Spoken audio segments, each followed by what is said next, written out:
Hi, I'm Jim, and I have clinical depression. That's probably a bit of a shock to those who know me only as a humor writer and a motivational speaker. I've joked that my depression probably started at birth, since my blood type is B negative. And so I remember feeling a dark cloud of sadness that would nearly suffocate me during elementary school. In fact, while walking to the bus stop one day, I saw a huge earth mover that was working on I-94 near my home come thundering down our road. I thought I could step out in front of it, and those 8 feet tall tires would end this sadness. However, the one thing that kept me from taking my own life was knowing if I committed suicide, my parents would kill me. Such is the thinking of someone with mental illness or perhaps a 6-year-old boy. I managed to plod through junior high, probably the source of all our deep-seated psychoses, high school, college, several years as youth pastor, and then as a full-time speaker for children, youth, and adults in camps and conferences and churches. Then my dream job of working at Wesleyan Publishing House. I should have been happy. Lois and I loved our jobs. We had 2 wonderful kids in a Christian school. I was having my books published. I was earning national awards for writing. I was speaking all over the country. In fact, my tagline was actually hope and humor. And yet often, it took all my willpower to simply get out of bed. I got a lot of ministry done, but it felt as if I was carrying this big, black boulder on my back, which seemed to be getting heavier and heavier and heavier. As I would drive past cemeteries, I would think, lucky stiffs. Unfortunately, I got absolutely no help from the church. I was told I should have more faith and quit my stinkin' thinking. And to reinforce that, I was spiritually defective. We sang songs like, I'm so happy and here's the reason why, Jesus took my burdens all away, hey. But I wasn't. And he didn't. And it was so confusing, as I thought I had a great spiritual life. I was an ordained minister, I was serving in a meaningful and productive ministry, and most of all, I felt so close to God in my regular Bible study, prayer, and journaling. And yet my depression was always blamed on me and my lack of faith.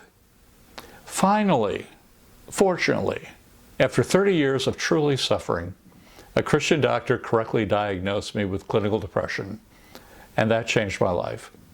He assured me that depression was probably something I was born with, and my clinical depression was a biochemical issue. It was a lack of serotonin and dopamine in my little brain. So after trying 3 or 4 antidepressants, I finally found one that had the least side effects and the most benefits. So I'd like to make a couple encouraging points. First, if you're depressed, you are not alone. 1 in 4 people suffer with clinical depression. So if 3 of your friends aren't depressed, you probably are.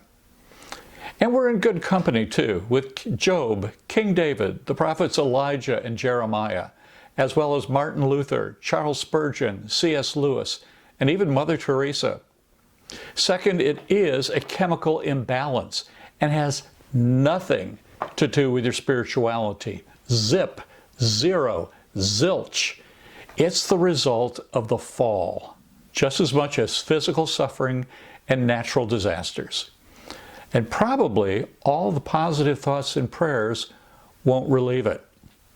So to those who tell me just have more faith, I would love to tell them, and you need to have more faith for your diabetes, your blood pressure, and your ED. So there. Yeah, but I'm too nice. I don't. But all of us have a cross to bear.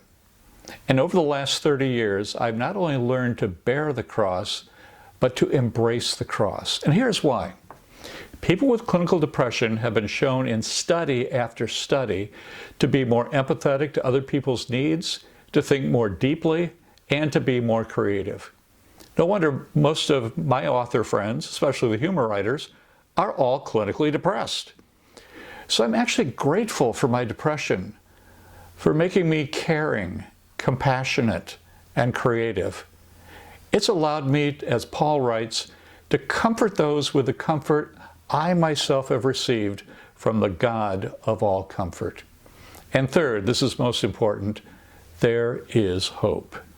There's a wide range of antidepressants, and your family doctor can help you find just the right one.